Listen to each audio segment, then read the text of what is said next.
This is the Texas Report, Weekend Edition. Welcome to the Texas Report. Thanks so much for joining us tonight. I'm Taylor Durden. Two Belton ISD parents say their son will be transferring schools after he was restrained by a police officer in school last week. They also said they will be filing a grievance report. Their 8-year-old son with ADHD was handcuffed on Tuesday at Purtle Elementary School in Temple following an emotional outburst. The Temple Police Department says the officer restrained the second grader to prevent him from hurting himself and others. The father tells us that he has not had any contact with the school since the initial incident, and the Belton ISD superintendent has not directly apologized to them. This is your First Alert weather. You gotta love a rainy night. That's what we have across central Texas and the Brazos Valley. Thankfully, nothing severe and no severe weather is expected outside of a few rumbles of thunder as batch of rain continuing to work its way slowly off to the east. Heavy rain now falling from around Corsicana through most of Limestone County and Mexia down towards Groesbeck and Fairfield. Rain beginning to let up out west, though, letting up a little bit in Lampasas, even Hamilton. Still a little bit of light rain around town. We'll zoom in here to Waco, Temple, Killeen, and Gatesville. You can see rain letting up here in Killeen and Fort Hood. Still some pretty heavy rain up and down the I-35 corridor. You got to be very careful out there on the roadways. Roads are going to be very slick here throughout the night. Heavy rain there on the east side of Waco and then again across most of Limestone County. Rain will likely be with us through about midnight tonight. We'll get a break in the action, but there's more storms in the forecast this week, and this is a good reminder. If you haven't already done so, download our weather exclusive app. All you have to do is go to the App Store on your smartphone and search KXXV. And you can download it, get the latest severe weather alerts and the latest look at the rain. You might want to check it when you wake up tomorrow morning. I'll have more details on your forecast coming up. All right, thanks so much, Conley. Hillary Clinton is already looking ahead after her win in Saturday's Democratic primary in Nevada. She flew to Houston right after the victory and held a huge rally at Texas Southern University last night. Clinton told thousands of supporters that it was a great night for her presidential campaign. Texas is the biggest prize of all the 13 states voting on Super Tuesday, which is March 1st. And I don't think you should tell millions of young people they'll get free tuition if it actually depends on Republican governors like yours deciding to kick in tens of billions of dollars. A victory there would give Clinton more than 250 delegates and extra campaign momentum. Just days after its mayor was arrested and then resigned, Crystal City, Texas is now facing a new issue. The water is no longer crystal clear. In fact, it's exactly the opposite. Dark colored water has been flowing from city taps over the past few days. Some residents say the water looks more like black sludge or oil. City officials say the color is coming from sediment leaking into distribution lines during a recent cleaning of the area's water tower. Apparently, the tower hasn't been cleaned in decades. Residents are being told to boil the water before drinking or using it. No word on when that water might return to normal. This all comes just after Mayor Ricardo Lopez was arrested this week for disorderly conduct in a city council meeting. A prison inmate and a prison guard have been released from the hospital after the prison bus they were riding in collided with a pickup truck in Comanche, which is northwest of Waco. The bus carrying more than 2 dozen inmates was en route from Abilene to various prison units in Huntsville, just north of Houston, when the pickup driver ran a stop sign. That driver died at the scene. 21 of the 31 inmates on board that bus were treated for various non-life-threatening injuries. A driver is facing charges after police say she fatally struck a person standing on the shoulder of a Dallas area freeway. Garland police say 53-year-old Rhonda Anderson of Mesquite has been charged with intoxication manslaughter in last night's incident. Police say Anderson drove off the Lyndon B. Johnson freeway and around 22-year-old Clifton Curtis's vehicle, which was broken down on the shoulder. Police say Anderson swiped the passenger side of Curtis's vehicle and struck him. Authorities say Curtis died at the scene. Anderson is currently in the Garland Detention Center on a $100,000 bond. A 17-year-old teen that was supposed to be turning himself into jail this morning ended up firing a gun into his own head in front of a sheriff. The mother of the teen drove her son to the sheriff's office because he allegedly fatally shot someone in Katy, just outside of Houston. When the sergeant asked the teen if it was true, the 17-year-old answered yes, drew a gun, and then shot himself in the head. He was taken to a hospital where he died. A 21-year-old has been sentenced to 30 years in prison in the fatal shooting of last year of a North Texas high school football player. Devin Holland Holland pleaded guilty to 1 charge of engaging in organized crime and 2 charges of aggravated assault with a deadly weapon. Holland shot 18-year-old Carl Wilson as he was about to find one of Holland's fellow gang members at a car wash. Wilson and a gang member who was also a Martin student had an altercation at school earlier. Prosecutor Tiffany Burke says plea bargains are offered in gang-related cases because it's common to have witnesses who don't come forward. A wanted man is now on the loose and officials need your help locating him. Wylam Charles Bivens is wanted in connection to a shooting that occurred in Corsicana last night around 11:30. Bivens was last seen driving a black 2014 four-door Chevrolet Impala with Texas license plate GXB 0788. Bivens may also be in a 2005 tan Audi four-door with Texas plate DG3Z303. At this time, the direction of the wanted man travel is unknown. He is still believed to be armed and dangerous. If you do locate him, please do not approach him. Contact law enforcement immediately. Well, coming up next on the Texas Report, First Alert meteorologist Conley Isom will have a look at your full Texas weather forecast. And later, he had no criminal record, but a suspect is arrested after a seemingly random shooting spree. Meteorologist Conley Isom has been designated a certified broadcast meteorologist by the American Meteorological Society. We desperately needed some rain, and the good news is we are receiving it this evening. Tornado Predictor Max showing some light to moderate rain falling across a good bit of central Texas. This batch of rain will continue to work its way eastward with more showers and storms developing closer to the Brazos Valley. Got a few storms popping up there near Madisonville and just to the south of Centerville. This activity is not severe, not expected to be severe, just maybe a few rumbles of thunder, a little bit of lightning like we saw earlier today. That's about it. Heaviest of the downpours now falling along the I-35 corridor heading eastward across most of Limestone County from Groesbeck up towards Mejia. It's pretty good rain there across Navarro County there south of Corsicana along I-45. Rain beginning to let up here out west across Goldthwaite and San Saba. Still some lingering showers though across a good bit of Bosque County out towards Hamilton, Gatesville there. Northern Coryell County still getting some much needed rain. Haven't seen much down in Bryan College Station just yet, but that will likely soon change here during the overnight hours. But I think by the time you wake up tomorrow morning, most of this round of rain will be over with. Here's a live look and a wet look at the streets on our Extraco Eagle Eye at News Channel 25 studios. Temperatures actually cooled a little bit down into the low 60s, mid 60s currently in Bryan College Station. So this first round begins to exit, and by tomorrow morning at 7 a.m. Future Track shows still some showers and storms across the Brazos Valley, but the bulk of the rain heading across I-45 into East Texas. We're going to hang on to the clouds, and it will be cooler tomorrow. We'll start off with temperatures down around 50 degrees with a north breeze making it feel colder than that, and then we'll hang on to the clouds all the way through 5 o'clock. But I think the majority of your Monday will be dry. High temperatures tomorrow only near 60 degrees. But our next storm system we are tracking will be coming in late Monday night, and as we head towards midnight, we'll stop the clock. This is midnight, Monday night into Tuesday morning. More storms are expected to develop, and this next storm system is a little bit stronger, and therefore we are tracking the potential that we could see severe weather. We could see some large hail and gusty winds of some of the stronger storms. They'll be rumbling through starting at midnight Tuesday and into the early morning hours Tuesday. Could be a wet and stormy commute as we head to work and school by then, but I think by Tuesday afternoon, the bulk of that rain begins to shift eastward. Our skies will stay cloudy throughout the day, and then behind a cold front, it's going to turn bitterly cold. Winds are going to be gusting out of the northwest around 30 to 40 miles per hour as temperatures steadily fall throughout the day. Winter's coming back in a big way on Tuesday, so have the jackets ready to go. But first, let's talk about the severe weather threat Monday night into Tuesday morning. Main threat is going to be large hail. Golf ball size easily could be attained, even bigger sizes in some of those stronger storms. That's the main severe weather threat. Tornado threat, 0. We're not worried about that. Wind threat, about a moderate threat of some 60-mile-an-hour winds. And this is a fast-moving storm system, so right now flooding not expected to be a big deal. Of course, we're going to be tracking it for you.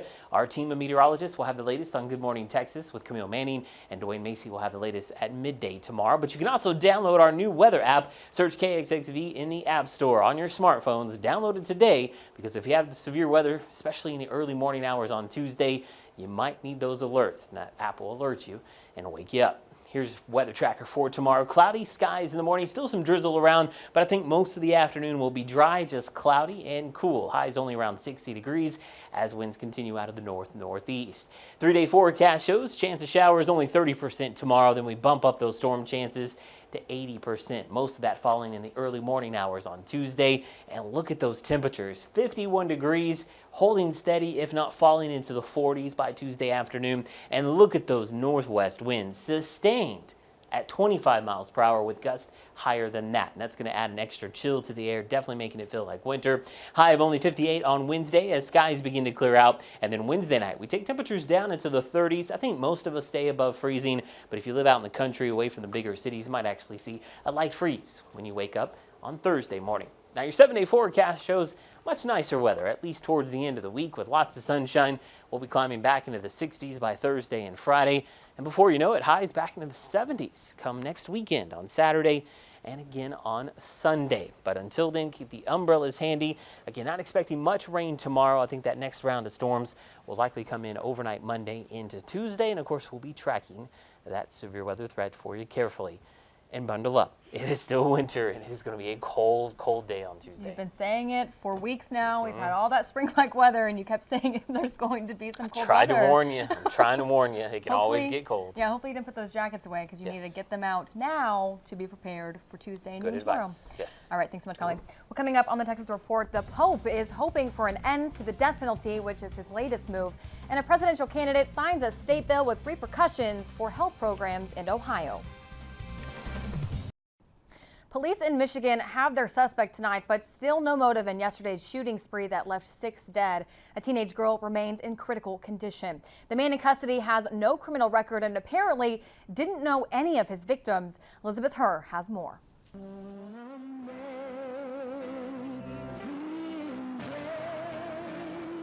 A community in mourning offering prayers not only for the victims, but also the alleged gunman now in jail. Very relieved that we have someone in custody. Shots fired. We have one confirmed victim right now. The shooting spree started just after 5:40 Saturday evening. The first, a parking lot where a woman walking to her car was shot several times. The second, 4 hours later at a car dealership. A father and son were killed here. The third, minutes later outside a Cracker Barrel restaurant where 4 people were killed in their cars, including 60-year-old Mary Jo Nye, a retired teacher. We have no reason to believe that there was more than one person involved in any of these incidents. The suspect, Jason Dalton, an Uber driver, was taken into custody hours after the final shooting. Matt Mellon says he was one of Dalton's customers Saturday afternoon. The ride so frightening, he called 911. We were kind of driving through medians, driving through the lawn, speeding along, and then finally, once he came to a stop, I jumped out of the car and ran away. In a statement, Uber says our hearts and prayers are with the families of the victims of this devastating crime. It's a crime not just heartbreaking, but baffling for police and Dalton's neighbors. It's just very unexpected, you know. He's a quiet guy, stuck to himself, never really had any problems. Cops have never been out to his house before. Also baffling because Uber says the suspect passed their background check and police confirm he has no criminal history. We're told he could be in court as early as tomorrow. Elizabeth Herr, ABC News, New York. A group of rescuers raced against time to reach a woman washing down a New Hampshire river, and all of it was caught on camera. Officials say the first challenge was spotting her in the dark, fast-moving water. Rescuers lowered ropes and a ladder for her to hold on to, buying her extra time for a rescue boat to arrive. Officials say the rescue boat came with no time to spare. Firefighters pulled her to safety and sped away. We ended up losing the ladder and her. Fortunately, by that time, the boat had made it up here, and we picked her off at the stairs. Probably had another 2 minutes. She's hypothermic now, and she probably wouldn't have been able to hang on much longer. Rescuers carried the woman into a warm ambulance. Firefighters, paramedics, and police officers say they worked as a team to pull off the rescue, something they trained for all year long. A judge has denied a motion to delay the deposition of Bill Cosby's wife. 71-year-old Camille Cosby's deposition is scheduled for tomorrow. The motion filed yesterday says it should be delayed because she has no involvement with the facts or allegations in the case. It argues that her public testimony would create, quote, an unnecessary media circus and personal security threats. Camille Cosby is slated to answer questions in a defamation lawsuit brought against her husband. 7 women say he sexually assaulted them decades ago. Ohio Governor John Kasich is blocking Planned Parenthood from receiving any state government money. The GOP presidential candidate signed a bill today banning the state from contracting health services with any group that performs or promotes abortion.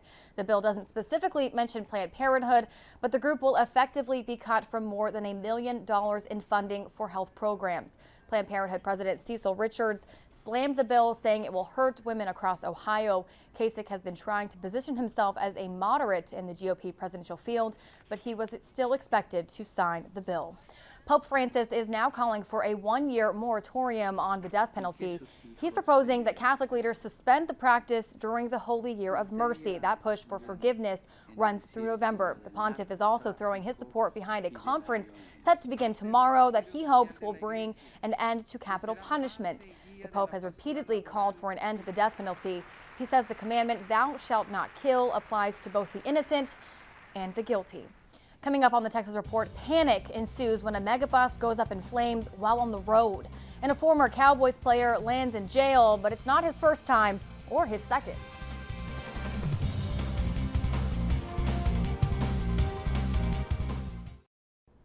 A megabus went up in flames today on a highway while passengers were on the bus. Firefighters say the bus was fully engulfed by the time they got to the scene near Lake Forest, Illinois.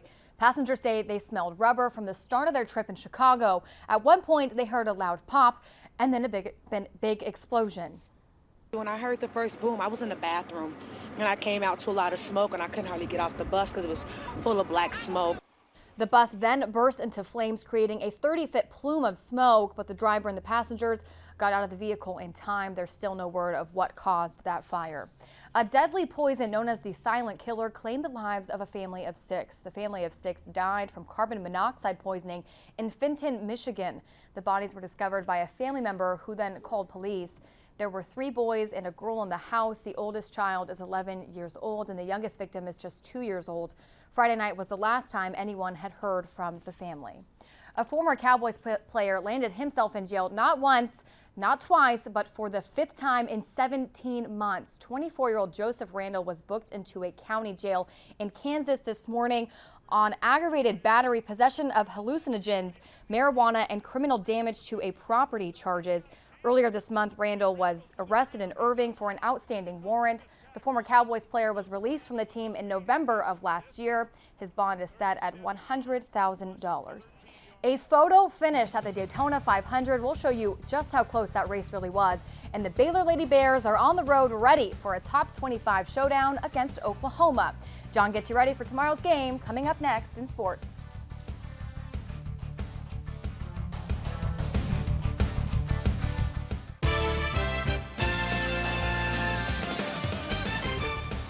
A rocky start is about the best way that you can describe the opening series for the Baylor baseball team. There was some good, a 9-5 win last night. There was some bad, and today's rubber match game against Washington kind of summed up the entire weekend. Bears hoping to start the season 2-1 with a win today. Bottom first, bases loaded for Darren Shepard. He sails this one deep to center field. That will allow Levi Gilcrease to score on the sacrifice fly. Bears take an early 1-0 lead, but the Bears getting a jam in the third. Runners on the corners for Washington, and Jack Meggs hits a line drive to left. Huskies score and tie the game at 1 apiece, but the Bears save the inning one batter later as John Naff hits into the 4-6-3 double play. Bears hung tough in this game, but in the 6th, the Huskies take control. Chris Baker brings in a run with this hit to right field. Washington scores 7 unanswered runs and takes the series from Baylor with a 7-1 win. Elsewhere around the state, the Texas Longhorns win their opening series against UNLV with a 7-0 win today. Meanwhile, the number 4 Texas A&M Aggies get the series sweep over Hofstra with a 5-0 win. Baylor softball team in action today against North Texas in the Getterman Classic final. Lady Bears feeling good early on, up 4-1 when Shelby Freidenberg brings in another run to extend the lead to 5-1. Then top of the 6th, Lindsey Cargill hits a line drive over the shortstop to left. Jessie Scroggins comes running in from second. Jets on her feet as she gets her way to home plate.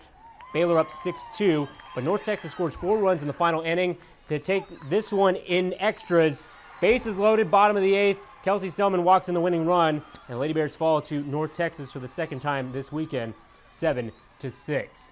Well, since dropping a nail-biter earlier this month against Florida, the Texas A&M women's basketball team is finding their groove at the right time. Winners of 4 straight, including 2 top 25 wins. The Aggies are putting themselves in a good position come March. Aggies on the road today against Vanderbilt. They trailed all game after taking an early 2-0 lead, but in the fourth, they come storming back. First, Courtney Williams drives to put them within a bucket. Then Williams again with the layup. She had 10 points today.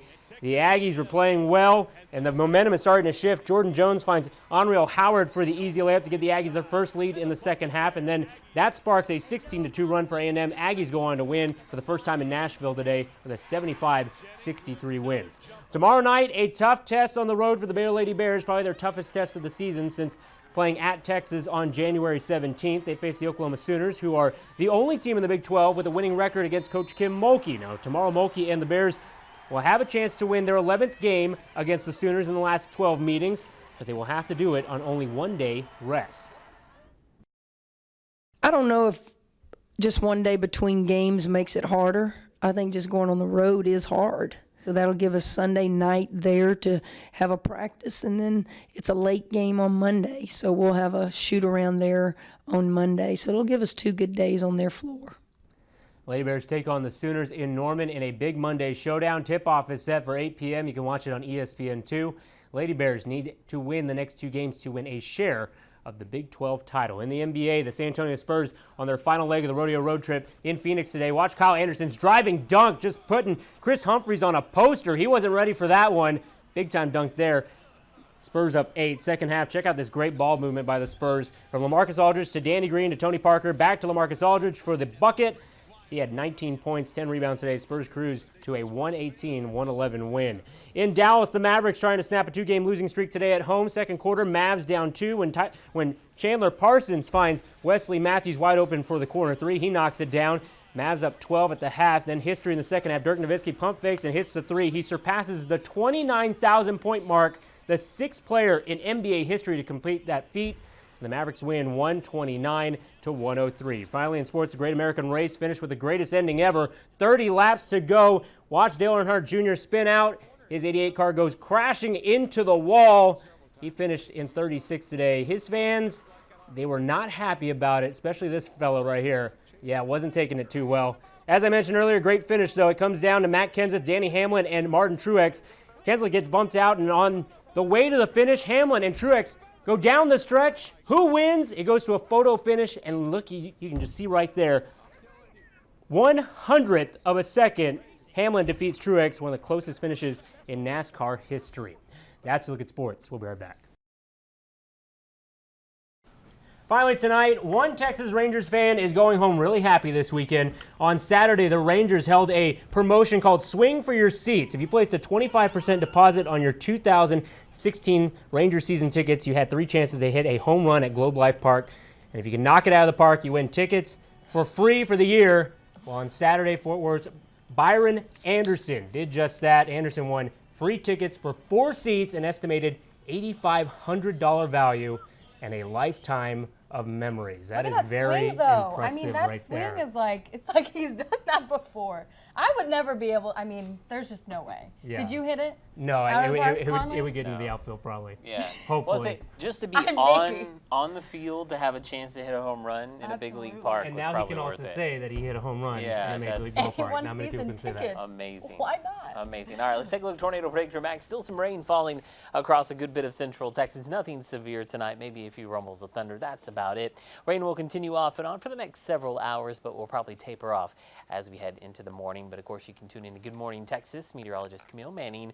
She will have the latest look at the radar and more on your forecast. Your 7-day forecast showing another good chance of storms late Monday night into Tuesday. Some of those storms actually could be strong to severe, so we're going to be tracking that threat for you carefully, mainly some large hail and some of those stronger storms. After Tuesday, though, we start to warm up. Lots of sunshine, highs into the 60s and 70s.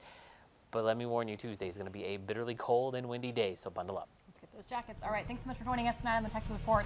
Have a wonderful evening and a wonderful week. We'll see you here next week.